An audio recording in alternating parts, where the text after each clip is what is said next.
They say love doesn't always knock loud. Sometimes it just slips in and stays. I'm Alex LeMan. These stories, they're about that kind of love. Tender, tangled, a little messy, but always real. So, settle in and let your heart listen. The Fire That Loved Back. Chapter 1. The Stranger in the Rain. Where is everybody? Elijah Carter's question echoed through Zion Hope Baptist like a note that never found harmony. The sanctuary lights flickered, their glow bouncing off rows of empty mahogany pews. Outside, rain hammered the stained glass windows, a frantic drum that should have drawn souls seeking refuge. Instead, Elijah stood alone at the pulpit, his Bible trembling in his hands. He whispered a prayer for patience, then snapped the lights off one by one. The switch's click felt louder than any amen. Stepping onto the porch, he tugged his coat collar high. The street beyond was washed silver, storefronts shuttered, neon signs bleeding color in the downpour. All of Willow Ridge, Alabama, seemed to hold its breath.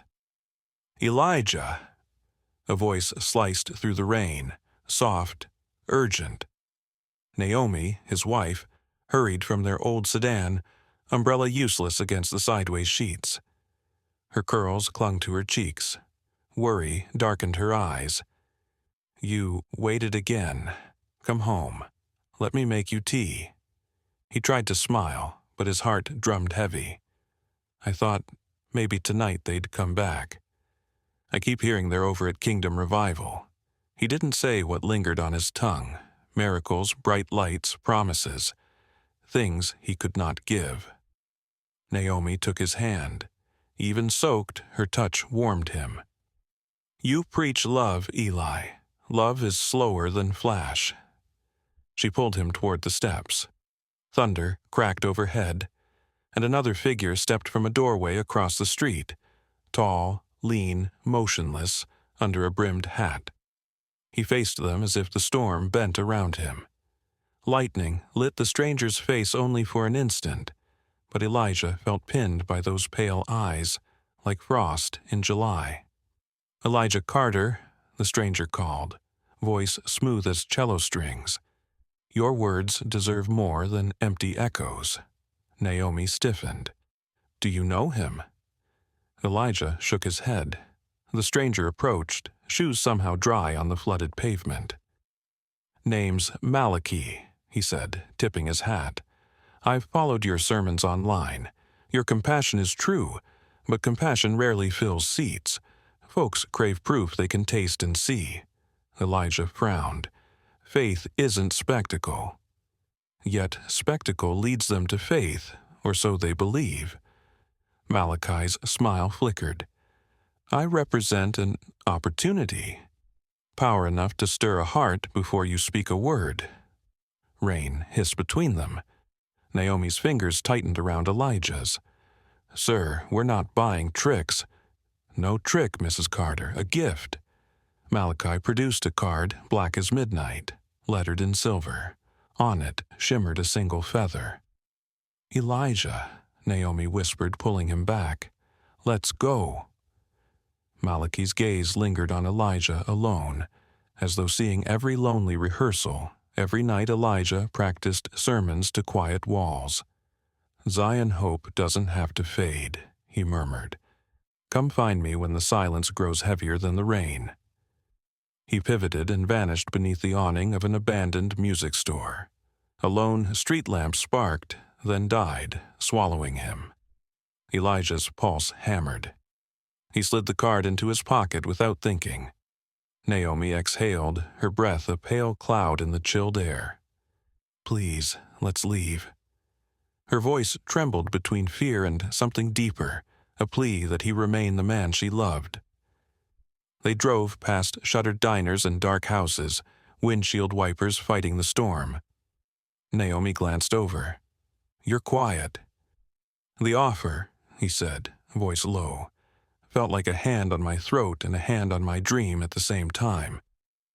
She reached across the console, resting her palm over his. "Dreams that cost our souls aren't dreams we want.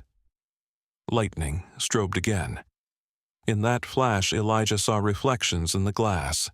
His own weary eyes, Naomi's steady courage, and, just for a breath, the stranger's silhouette riding the darkness beside their car before dissolving into night.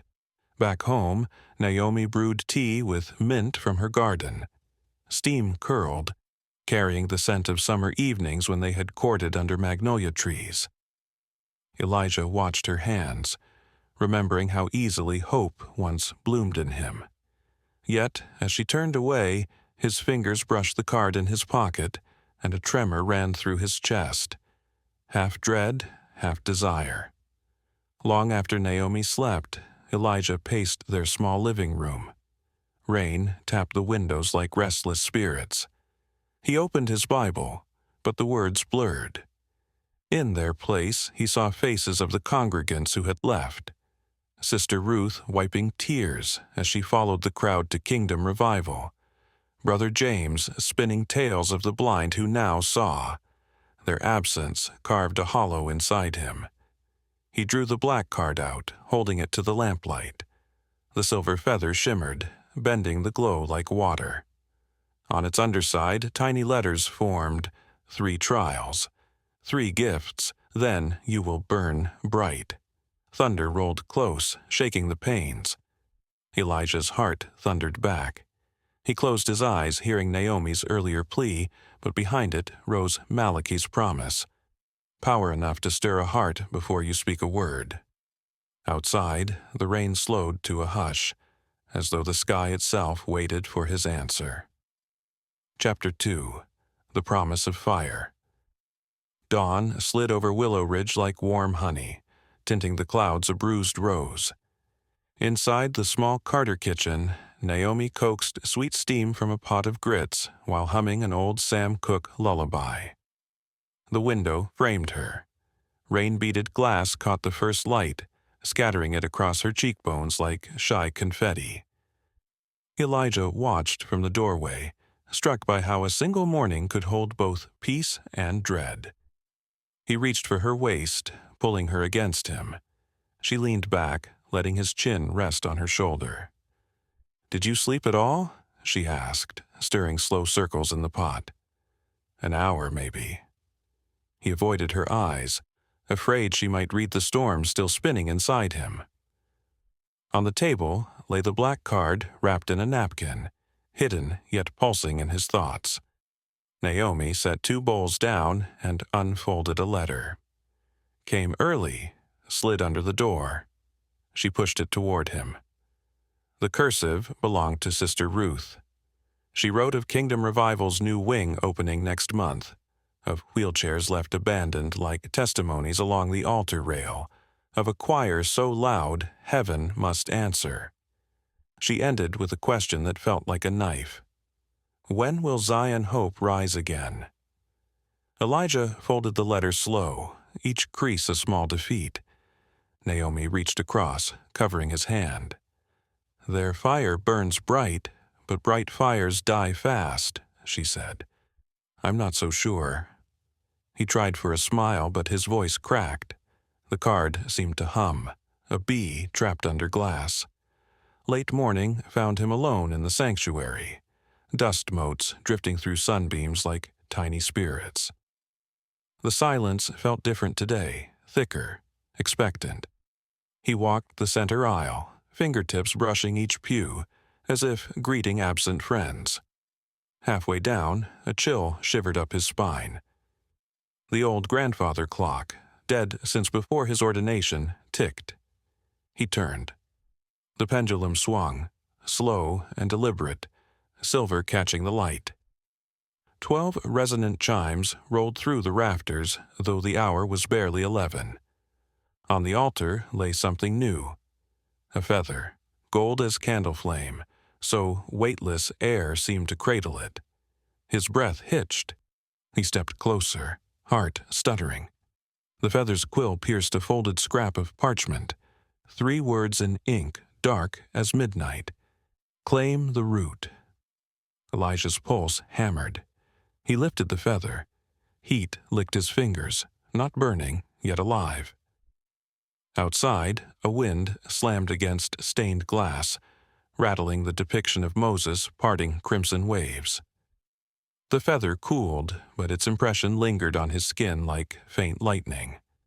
A door creaked at the rear. Pastor Jordan Lewis, Elijah's childhood friend turned jazz pianist, stood there, suit rumpled, eyes glassy. "Heard you might need music Sunday," Jordan said, voice hollow. "Thought I'd volunteer." His hand shook. Elijah spotted hospital bandages beneath his cuffs. "Jordan, what happened?" "Accident on the interstate. Walked away, but—" Jordan's laugh was brittle. "They say a stranger pulled me from the wreck. White suit, cold eyes. His name was Malachi, told me to pay a debt with my gift." Jordan's gaze fixed on the feather. "He told me to bring that back to you."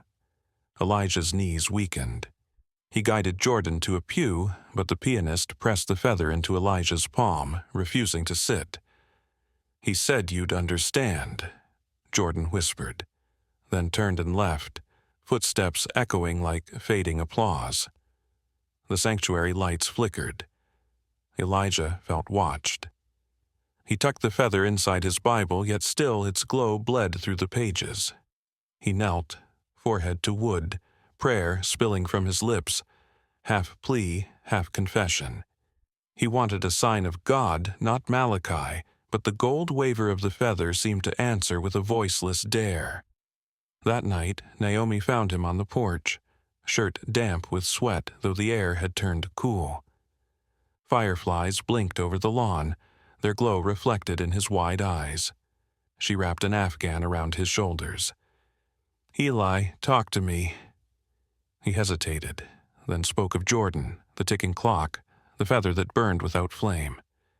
Naomi's face paled, but she listened. When he finished, she clasped his face in her hands. "Some light's guide, some lure. We must know the difference." Elijah pulled her close, burying his face in her hair, breathing jasmine shampoo and quiet courage.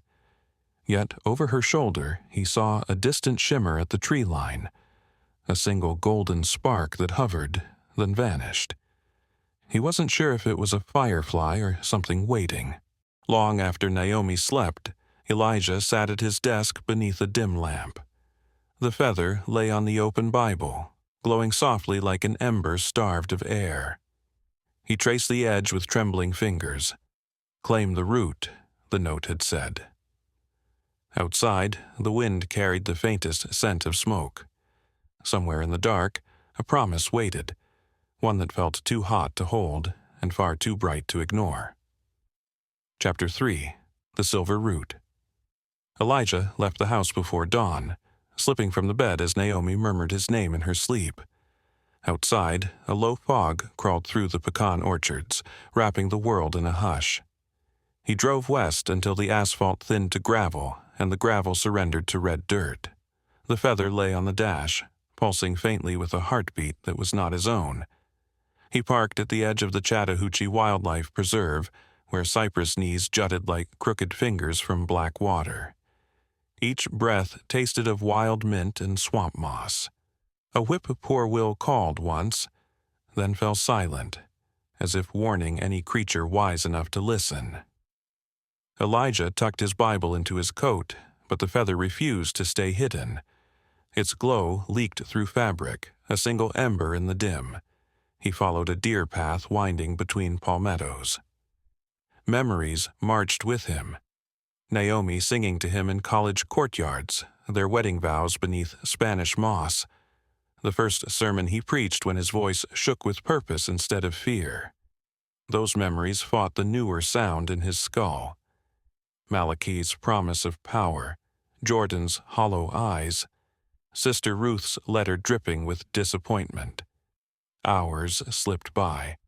The sun climbed, and the air turned thick, buzzing with cicadas that droned like restless intercessors.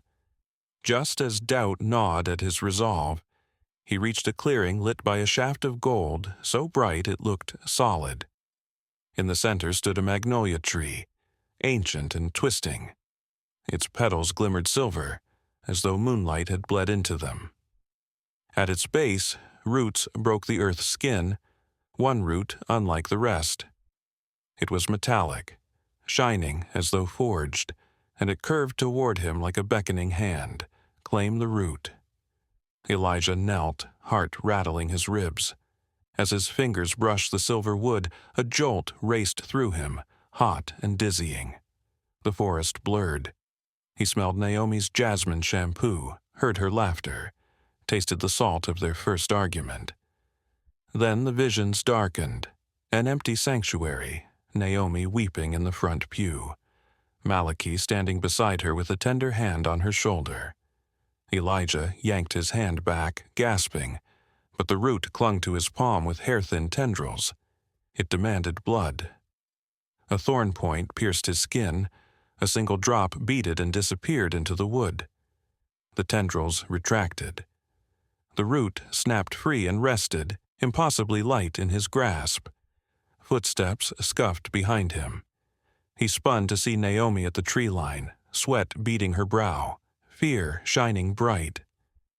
"You left without a word," she said, voice trembling.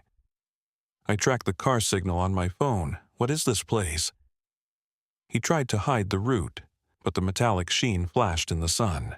Naomi's eyes widened. "Eli, what have you done?" Before he could answer, the magnolia groaned, branches twisting as if waking from a long nightmare. Petals dropped like silver snow, swirling around them. A crack tore through the trunk, and a swarm of fireflies burst forth, yet their light was white, almost surgical. They circled Elijah, then Naomi, weaving a cocoon of glimmering threads. She reached for him, terror and love warring in her face. "Elijah Carter," a voice rasped from the hollow tree. Malachi stepped into the clearing, hat in hand, smile polite as Sunday. "The first gift is yours. The path to the second stands open, but every fire needs kindling." Naomi positioned herself between them. "He owes you nothing." Malachi's gaze softened. "On the contrary, Mrs. Carter." He called, and the forest answered. Each blessing carries a burden, each glory a scar. Elijah felt the root heat against his chest like forged iron. "You said 3 gifts," he choked out. "You never spoke of scars." Malachi shrugged. "Scars remind the bearer of where power entered." He extended a hand toward Naomi, palm up, gentlemanly. "Come, and I'll show you what devotion looks like when the whole world is watching." Naomi stepped back, but Elijah caught her wrist. Her pulse hammered under his thumb. He faced Malachi, voice steadier than he felt. "I will walk this road alone." Malachi's eyes flickered, a brief storm cloud. A shepherd without a flock is only a wanderer. Remember that. He tipped his hat, and the firefly swarm winked out as suddenly as it came. Wind rushed through the clearing, thrashing leaves, and when it stilled, Malachi was gone. Naomi sagged against Elijah, tears bright on her cheeks. "Whatever that thing is, it's changing you," she whispered. "Choose me before this root chooses you." He pressed his forehead to hers. "I'm trying to save us," he said, but the words rang thin even to his own ears. In his pocket, the silver root pulsed, warm, demanding, alive. Far off, thunder rumbled, though the sky above remained cloudless, as if somewhere a storm prepared itself for a man who had just stepped too far from shelter.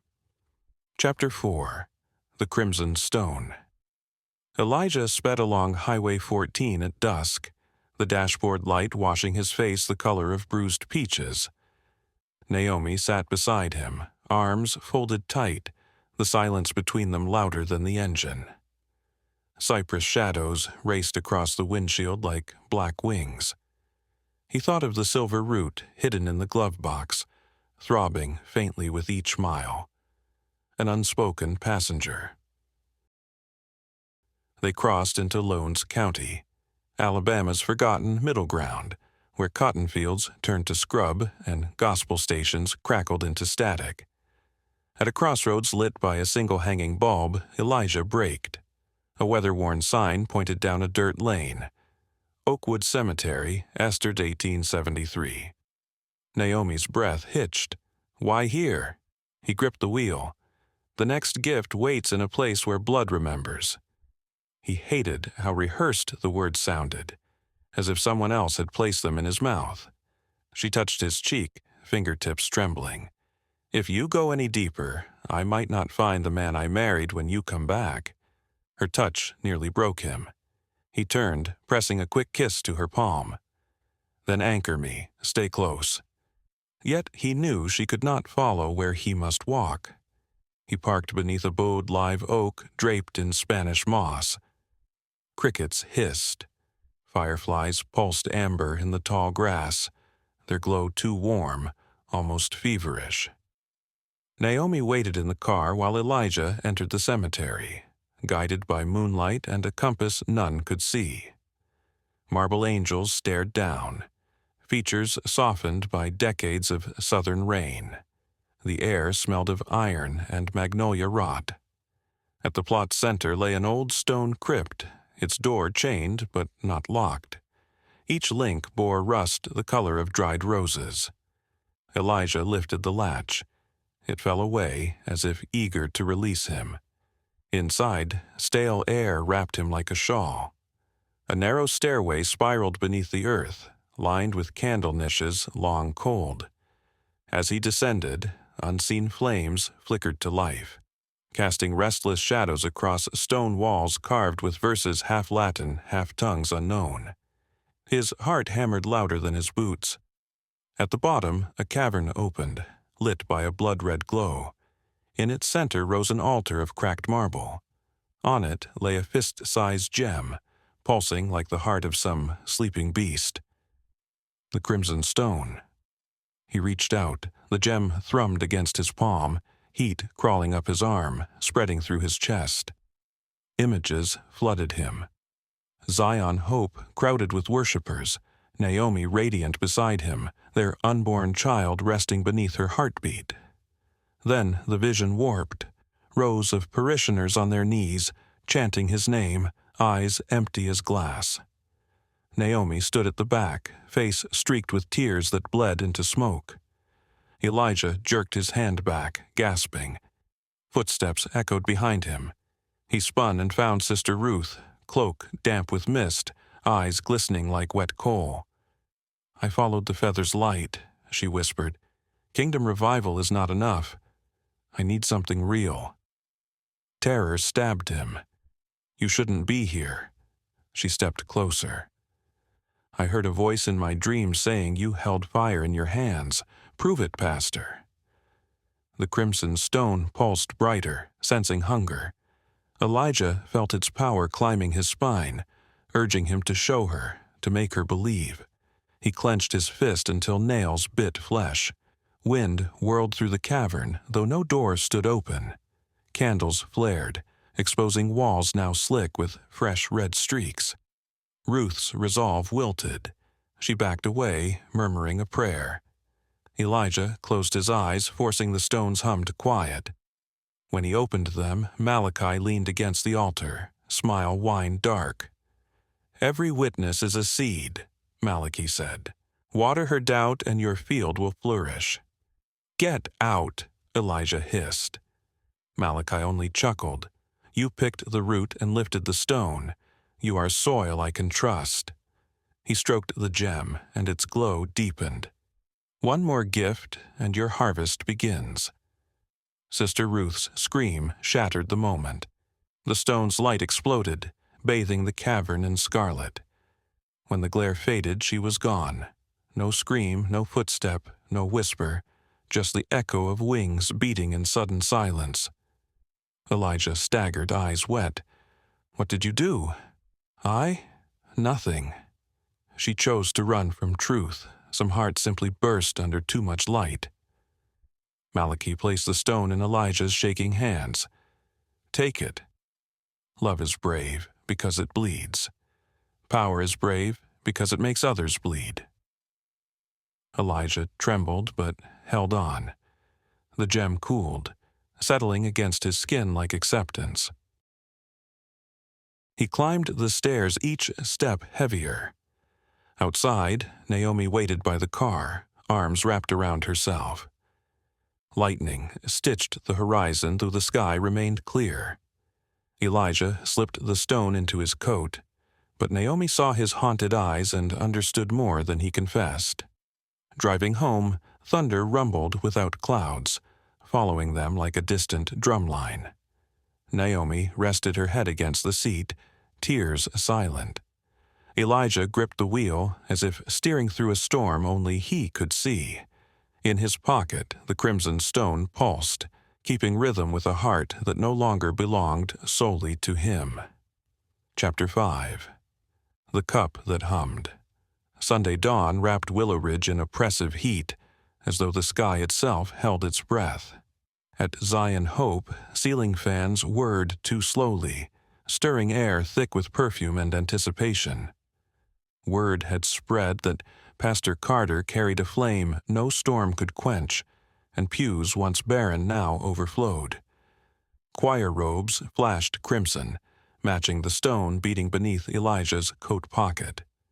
Naomi watched from the third row, fingers laced so tight her knuckles blanched.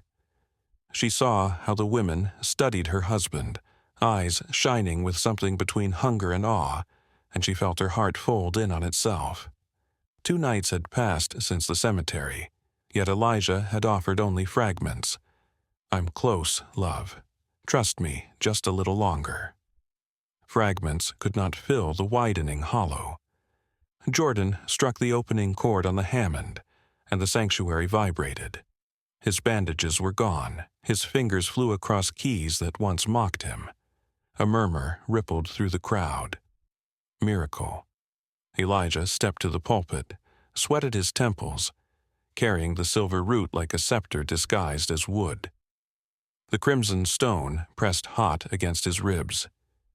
He raised his hand to bless the congregation when a child's cry cut through the music. A young mother near the back lifted her son. His leg hung useless, twisted from birth. "Pastor," she sobbed, "if God shines through you, help my boy walk." Every eye turned forward. Naomi's breath snagged.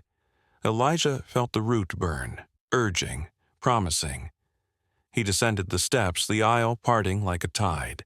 He knelt, placed the root against the child's limb, and whispered a prayer so soft only the boy heard. The sanctuary hushed. The child trembled, then set his foot on the floor. One tentative step, then another. The mother's scream became laughter coated in tears. The crowd erupted, hands raised, phones recording, voices praising. Elijah staggered, dizzy, as though part of him had spilled into the child's new stride. He glanced at Naomi. Her eyes shimmered, but behind the wonder he caught a shadow, fear shaped like his name. After service, humidity pressed down like a warning. A detective waited by the church steps, badge catching sunlight.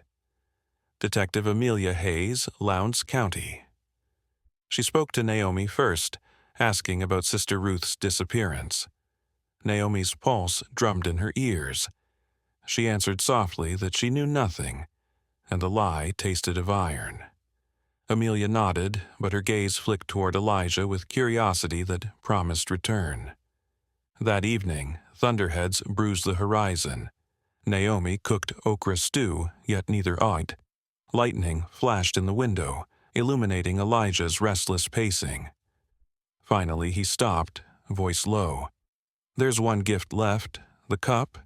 It calls from beneath the church." She set the ladle down, heart thudding. "What happens when you drink?" "I don't know," he admitted, "but without it, the power will turn on me." He pressed her hands to his chest. The stone thumped beneath, a second heartbeat. "I need you with me, Naomi." "I'm here," she whispered, though part of her wondered if that was still true. Night swallowed the town.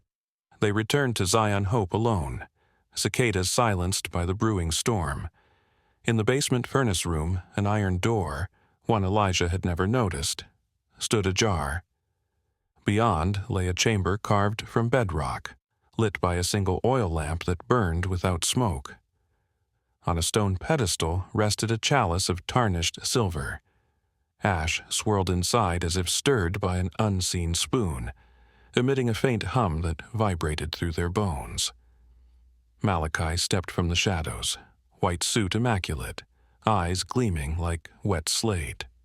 "Pastor, your table is set," he purred. "Drink, and every tongue in Alabama will chant your name before dawn."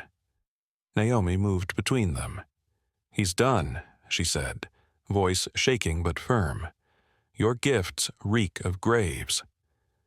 Malachi's smile thinned. "Love is brave because it bleeds," he quoted, tapping the chalice rim. The ash glowed red, casting Naomi's face in sorrowful fire. Elijah's throat tightened. He remembered the boy's first step, the choir's roar, the letter that had cut him. He also recalled Naomi's kiss beneath college magnolias, the gentleness that had once been enough. Power or peace? The words echoed his own private thunder. He reached for the cup. Naomi grabbed his wrist. "Choose me," she pleaded, tears tracing her cheeks like fresh ink. The chalice hummed louder, pulling at him. Lightning cracked overhead, dust rained from the ceiling. Malachi watched, irises swirling with midnight promise. Elijah closed his fingers around the cup's stem. Ash spiraled upward, forming shapes. Faces of future congregants, a child yet unborn, Naomi alone on a pew. His pulse drummed inside his ears. With a trembling breath, he lifted the chalice halfway, hesitating at the lip between darkness and dawn. Naomi's voice broke. "Eli, please." Storm wind howled through the open door, extinguishing the lamp and plunging them into raw electric twilight. In that charged silence, Elijah hovered. A man balanced on the knife edge of love and flame, while the cup that hummed waited for his final vow. Chapter 6. The Choice. Beneath the storm, thunder split the sky so close that pew boards upstairs rattled like bones in a drum. Elijah froze, chalice poised at his lips, ash swirling inside like a captive cyclone. Each grain sang a promise. Packed pews, rolling cameras, a ministry that would outshine every neon marquee from Birmingham to Atlanta. But Naomi's fingers dug into his wrist, grounding him in a heartbeat older than ambition.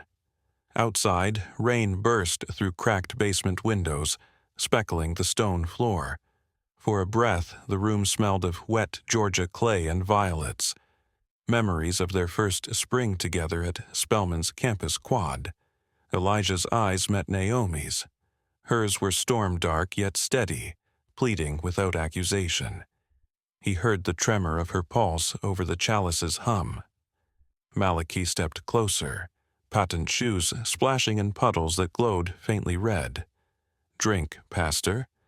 Love her better with power than with poverty." His voice curved around them, velvet with menace. Naomi turned, planting herself between Elijah and the stranger. "Power without peace is poison," she said, voice shaking but clear. "You offer him a throne built from hollow bones." Malachi's smile thinned to a razor. "Peace is the lull before applause fades. Sheath your sermons in miracles, and the world will kneel." Upstairs, the church bell, long silent, began to toll on its own, each clang a groan of bending metal. The sound rolled through the joists, and dust rained over the chalice. Elijah remembered Jordan's music filling the sanctuary, the child walking, the roaring congregation, and how empty he had felt afterward, as though applause could never fill the cavern Malachi kept widening in his soul. Lightning forked through the broken window, illuminating the root tucked into Elijah's belt and the crimson stone pulsing against his chest. He saw himself reflected in the chalice. Eyes rimmed with firelight, face older, hollower. In that flash, he recognized the addict every miracle was turning him into. He lowered the cup. Malachi's gaze iced over. A shepherd who denies the flock its manna invites wolves. Elijah stepped beside Naomi, their shoulders touching. "Then let the wolves come," he said. Though fear chewed his gut, "I will not trade her heart for a crowd." Malachi's fingertips drummed the pedestal. The chalice screamed, a high metallic shriek, then cracked down the middle, spilling ash that hissed and writhed like living cinders before dying in the puddles. The lamp flared, guttered, and went black. For a beat, all sound vanished, even the storm. Darkness thickened until Elijah felt Naomi's breaths more than heard them. Then Malachi's voice rose from every corner at once, no longer smooth but ragged with something older than anger. "Refuse the cup and bear the curse. 3 dawns, Pastor, and the gifts you stole will demand debt unpaid." A wind flung open the furnace room door, slamming it again so hard mortar cracked. When Naomi struck a match, Malachi was gone. Only the split chalice remained, its halves still quivering. Elijah sagged against the wall, trembling. Naomi cradled his face, tears mingling with rain on his cheeks. "You chose," she whispered, half wonder, half terror. "I chose too late," he replied. The silver root at his waist had blackened. The crimson stone lay cold against his ribs. His tongue tasted of iron, and a dull throb bloomed behind his eyes. They climbed the stairs into the sanctuary. Water streamed down stained glass, smearing saints into ghosts. On the altar, Bibles lay open though no one had touched them, pages blistered by unseen flame. Above, the bell's rope swung lazily, frayed to threads. Blue police strobes flashed through entry windows. Detective Amelia Hayes burst in, gun lowered but eyes sharp. "Pastor Carter," she called, voice cutting the silence. "We found Sister Ruth's scarf and phone in Oakwood Cemetery. I need you to come with me." Naomi's hand found Elijah's. He felt the pulse in her wrist flutter like a trapped sparrow. He turned to the detective, throat tight. "I will answer every question," he said, surprise steady in his own voice. "But first, I must make something right." Amelia frowned, but before she could respond, Elijah stepped to the pulpit. Rain hammered the roof. He looked out at empty pews that moments ago had seemed worth any price. Now they were only wood and dust, waiting for truth. He spoke not to crowds, but to the rafters. If faith must dazzle to survive, it was never faith. His voice cracked, but he continued. "A church without love is a stage. I dismantled that stage tonight." Naomi climbed the steps and stood beside him, fingers entwined. Lightning flared, painting them in silver. For the first time in weeks, Elijah felt small, and somehow safe in that smallness. Detective Hayes lowered her gun fully. "Pastor," she said softer, "we still have things to sort out." "I know," Elijah answered, "and I will face them." Far away, thunder rolled again, yet the air inside Zion Hope felt lighter, as if walls exhaled. Still, 3 dawns waited, carrying debts he did not yet understand. Elijah squeezed Naomi's hand, anchoring himself to the one truth that had not wavered. Outside, the storm eased into a steady drizzle, a rhythm like quiet applause from the heavens, or perhaps a warning lullaby. Either way, the night was not finished whispering its price. Chapter 7. The first dawn morning crept over Willow Ridge beneath low lavender clouds, but Elijah felt no light. He lay on the parsonage couch, sweat cooling on his skin, heartbeat stumbling like a drummer who had lost the rhythm. Naomi knelt beside him with a damp cloth, whispering scriptures turned into lullabies. Each verse soothed his fever, yet could not hush the echo of Malachi's curse. 3 dawns, and the gifts you stole will demand debt unpaid. Across the street, Zion Hope sat bruised but quiet, shards of stained glass glinting in the grass. Detective Amelia Hayes stood on the lawn, photographing the bell tower that still swayed the wind had died. Her presence weighed on Elijah as heavily as the root, now brittle black, hidden beneath a floorboard he had nailed shut at dawn. A knock rattled the screen door. Naomi rose, smoothing her blouse, though fear wrinkled her brow. Amelia entered, a badge catching the pale light. She glanced at Elijah's drawn face, then spoke to Naomi in a tone half mercy, half mission. "We traced Sister Ruth's phone. Last signal pinged from inside this house at 2 a.m. She held up the cracked device in a plastic bag. Elijah struggled upright. "I haven't seen Ruth since Sunday." His voice rasped, each word sparking pain behind his eyes. Before Amelia could probe further, a sudden melody drifted down the street. Jordan's Hammond organ, but slower, minor. A Sunday hymn turned funeral dirge. The 3 exchanged glances. Naomi helped Elijah to his feet and they stepped onto the porch. Jordan sat at the organ on the church steps, fingers gliding like ghosts. His eyes were closed, yet tears traced his cheeks. As the last chord faded, he opened them, revealing irises gone milky white. He blinked as though tasting daylight for the first time. "Pastor," he called, voice brittle. I woke without sight. The music found me, but the morning took my vision. Elijah's stomach lurched. The miracle reversed. Malachi's debt had begun collection. Amelia hurried to Jordan, dialing paramedics. Naomi gripped Elijah's arm.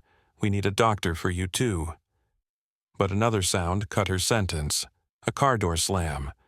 A white SUV idled by the curb, window rolling down. Sister Ruth leaned out, wide-eyed and shaking. "Something followed me," she cried. "It wore your face, Pastor, but its mouth was all fire." She stumbled onto the curb, revealing charred fingerprints around her wrists. Elijah's knees buckled. Naomi steadied him. Detective Hayes barked orders into her radio, summoning more units and EMTs. Across the lawn, a crow landed on the cracked chalice half Amelia had taped as evidence, pecked it, and flew off with a glinting shard in its beak. Elijah's gaze followed it until the bird vanished into maple branches, scattering red leaves that shouldn't have been red until October. He tasted copper on his tongue. The world blurred, edges pulsing like an old film burning through its reel. Naomi's voice distanced, soft as cotton. "Stay with me." He clung to her hand, anchoring himself to the warmth he knew was real. Paramedics lifted Jordan onto a gurney. Another team led Sister Ruth inside the ambulance, her sobs silvering the air. Amelia approached Elijah again, gentler now. "People are getting hurt around you, Pastor. If there's something you're not telling me, it's time." Elijah's eyes met hers, and for the first time he saw not suspicion but genuine concern. He opened his mouth, confession trembling behind his teeth, about roots and stones and promises made beneath rotten magnolias. Yet Naomi squeezed his hand, and he remembered the detective's world could not hold such terrors without breaking. "I made a mistake," he said quietly. "I sought power instead of patience. Now it unravels." Tears blurred his vision. "Help me protect them until I set it right." Amelia studied him, saw the raw edges of a man unraveling faster than his story. She nodded once. "Then start by resting. We'll post a patrol outside." As she left, thunder rumbled from a cloudless sky. Elijah leaned into Naomi, breath shallow. "1 dawn down," he whispered. 2 to go. Naomi kissed his forehead, tasting salt and fear. "We'll face them together." Inside, she guided him back to the couch. The house lights flickered, briefly throwing their shadows against the wall, two figures intertwined, and behind them a taller silhouette that vanished when the bulb steadied. Elijah noticed and shivered. Naomi did not. She only stroked his hair and began another hymn, her voice a thin candle against gathering night, determined to burn until the second dawn tried to snuff it. Chapter 8. The Miracle and the Morning. The second dawn bled into Willow Ridge with skies the color of watered-down wine. Elijah woke to Naomi's trembling whisper. Jordan had returned from the hospital before sunrise, insisting on seeing him. They found the pianist on Zion Hope's front steps, white cane tapping, sightless eyes turned toward the steeple. Dawn light kissed the bandage across his brow like a strange halo. "Elijah," Jordan said, voice steadier than the day before, "something changed while I slept." He raised a trembling hand. "I can feel color. It hums." As if to prove it, he pointed unerringly to Naomi's yellow dress. "Sunshine," he whispered, awe threading the word. Elijah pressed his friend's palm to his own cheek. "Forgive me," he said, tears stinging. "Your blindness carries my guilt." Jordan shook his head. "Last night an angel knelt by my bed. She told me some miracles are seeds that break before they bloom." His milky eyes shifted as though tracking hidden wings. "She left this." He opened his fist to reveal a single gold feather, identical to the one that had lured Elijah to the forest. Naomi gasped. Elijah staggered. The feather glowed, but its light felt warm, not greedy. Jordan slipped it into Elijah's hand. "She said it belonged to you, but only if you finally let it go." Thunder rumbled beyond the horizon, though the sky held no storm. Elijah clenched the feather, feeling its pulse sync with his own faltering heart. He tucked it inside his jacket pocket beside the dead stone and broken root, relics of choices that now weighed heavier than iron. A crowd gathered by mid-morning, neighbors curious, parishioners hopeful, reporters hungry. Detective Hayes kept them behind yellow tape, but whispers seeped through. Some claimed Sister Ruth had vanished again, this time leaving burnt footprints outside the ambulance bay.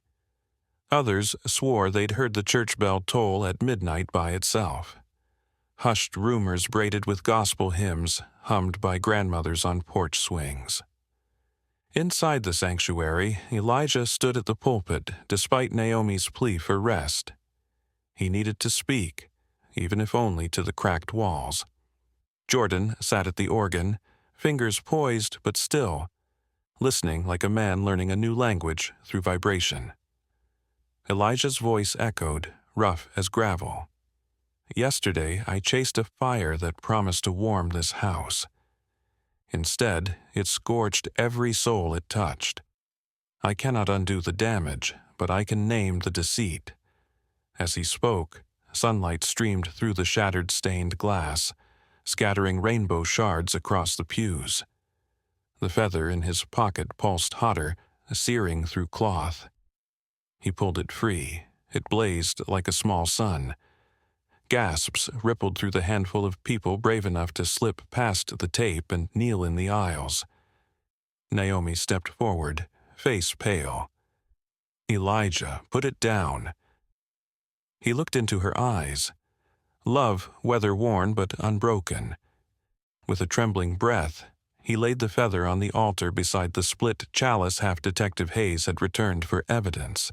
Immediately the feather's glow dimmed, then brightened, fusing with the tarnished metal. A low hum vibrated through the floorboards. The broken cup mended before their eyes, its surface now etched with a new inscription. "Love requires no witness." Jordan's hands slammed onto the keys, unbidden. A chord burst forth, rich, full, triumphant. His blind eyes widened in wonder, and for a heartbeat pupils darkened, as if sight flickered inside. The congregation's few voices lifted in startled praise, weaving with the organ's roar. But the miracle lasted only a breath. Jordan's fingers spasmed. The chord collapsed into dissonance. He cried out, clutching his chest. The repaired chalice cracked again with a gunshot pop. Feather and metal crumbled to ash that scattered like gray snow over the altar cloth. Jordan slumped. Naomi screamed. Elijah vaulted the rail, catching his friend. Detective Hayes rushed in, radio barking. Paramedics had barely laid Jordan onto a stretcher when his pulse fluttered, then fell still. The organ's last note lingered in the rafters, then died. Outside, clouds rolled in as though morning demanded weather. Rain began, soft at first, then furious, drumming the roof in sync with Naomi's sobs. Elijah knelt in the center aisle. Jordan's lifeless hand held to his forehead. Ash clung to his brow like war paint. Around him the sanctuary emptied, paramedics, officers, onlookers, until only Naomi remained, wrapping her arms around his shaking shoulders. "I tried to give it back," he murmured. Why wasn't that enough? Wind howled through the empty window frame, scattering hymnals. A single page tore free, fluttering to their feet, Psalm 30. Weeping may endure for a night, but joy comes in the morning. Elijah's tears blurred the words. 2 dawns had passed, one remained. Joy felt 1,000 miles away. Naomi lifted his chin. "We still have one dawn," she whispered, voice splintered yet fierce. "We will meet it together." Lightning flickered, illuminating their silhouettes amid broken glass and falling rain. 2 figures stitched by grief, yet bound by a love that refused to burn. Somewhere outside, the church bell moved in the wind, silent but expectant, counting down to the last dawn when debt or deliverance would claim its due. Chapter 9. The whisper of blood night settled over Willow Ridge like damp velvet, muffling every siren and summer cricket. Inside the parsonage, Naomi lit a single oil lamp, the power still out from the afternoon storm. Elijah sat at the kitchen table, arms wrapped around the broken root. Its bark had split open, revealing veins of dried crimson sap that glimmered under the flame. Each pulse of his own heart made the sap shimmer, as if echoing an unseen rhythm. He pressed a towel to a fresh cut on his palm. The wound refused to close. The stone, dead since the first dawn, now throbbed faintly against his ribs, drawing heat from his skin. Naomi watched him, love knitted tight with dread. "The 3rd dawn's almost here," she whispered. "What else can Malachi take?" Elijah met her gaze, eyes shot with red filaments. "Whatever miracle we made reversed into mourning. The debt is blood.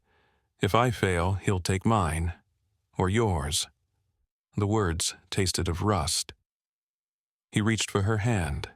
She squeezed back, fearless despite the tremor in her fingers.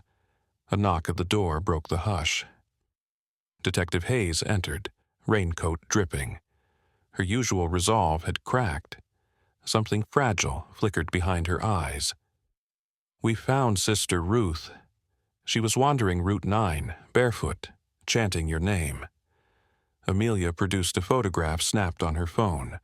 Ruth's feet blistered, her dress soaked with what looked like river water, and across her chest 3 words scrawled in rusty script, "Return the river." Elijah's stomach coiled. He recalled the creek deep in the preserve where the silver root once drank. "Malachi is pushing me back to the forest," he said, voice hollow. Amelia laid a revolver on the counter. "I can protect you from flesh, Pastor, but I'm starting to believe flesh isn't all we're facing." Naomi touched the gun, then withdrew her hand like it burned. "Steel won't stop a spirit," she murmured. Just then, the root in Elijah's grip twitched. Sap seeped from its cracks, gliding across the towel and onto the floor. weaving lines toward the threshold like hungry red worms. The lamp flickered, casting twisting shadows.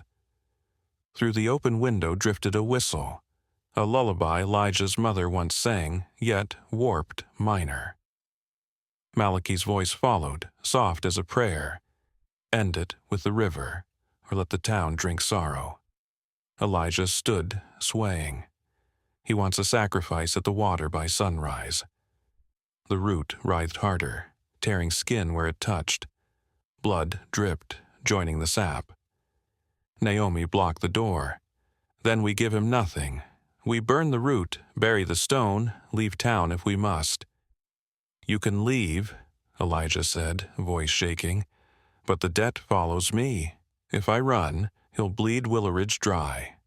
He brushed a knuckle along her cheek, streaking it with a line of red sap. I won't let the curse touch you again. Amelia clicked the revolver open, checking the cylinder.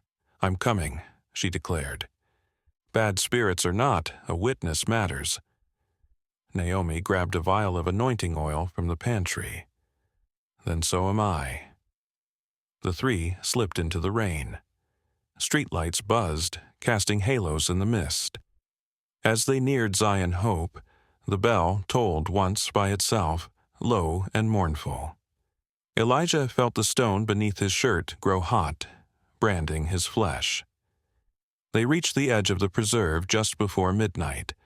Fireflies rimmed the path, their glow deep red instead of gold. The trees leaned inward, branches dripping moss like mourning veils. Sap lines on the ground guided them to the creek, a sinuous ribbon reflecting shards of moonlight. The water ran strangely dark, as though tinged with wine. On the opposite bank stood Malachi, white suit spotless, hat tilted. Behind him, Sister Ruth knelt, head bowed. A razor of moonlight glinted off chains binding her wrists. Malachi's smile sliced the night. One life for many, Pastor. Spill your blood into my river, and I'll lift every sorrow. Refuse, and dawn will howl with funerals. Elijah stepped forward, root in hand, stone burning his breast. Naomi clutched the oil. Amelia raised her gun. The creek hissed, its surface breaking into tiny crimson ripples that whispered in voices only Elijah heard. Voices of choir children, of Jordan's final chord, of Naomi calling his name the day they wed. Elijah's knees buckled, but Naomi caught him. You are more than miracles, she said, tears mixing with rain. Let love speak louder. He rose, ripping the stone from his chest. It glowed, veins mapping every wrong turn of his heart. He pressed it to the root. Blood and sap sizzled where they touched. Malachi's smile faltered. The forest wind sputtered. Amelia fired a warning shot into the air, thunder echoing it. Back away from the woman, she shouted. Malachi's gaze iced. With a flick of his wrist, shadows coiled around Ruth's throat. Her gasp sliced the night. Elijah, driven by a fear sharper than any craving, slashed his palm across the root's jagged edge. His blood spilled onto the stone and dripped into the creek. Water hissed, turning clear where crimson touched. The chains on Ruth snapped. Malachi staggered, eyes blazing like dying embers.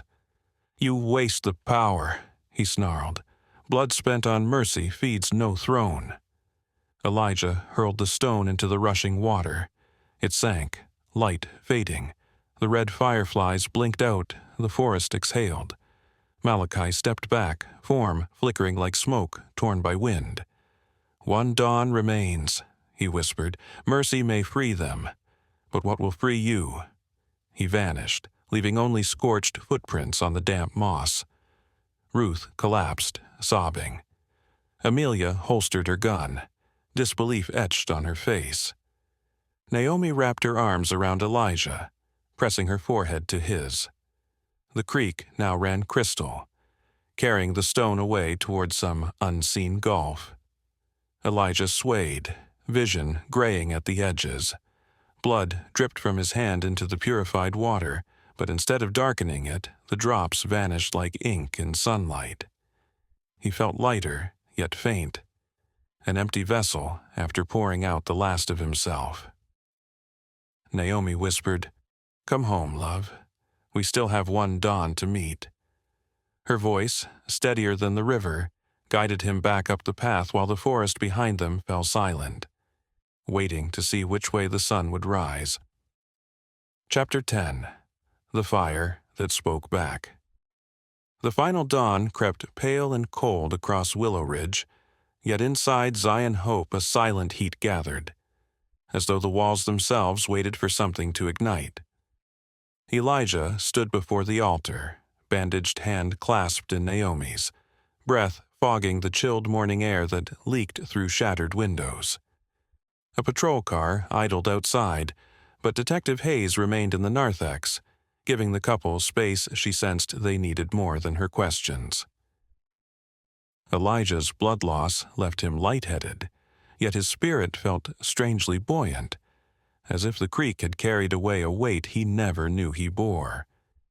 Naomi's presence warmed him more than the patchy space heaters they had pulled from storage. She traced the faint scorch on his cheek where Malachi's shadow had brushed him and whispered, "Whatever happens, look at me.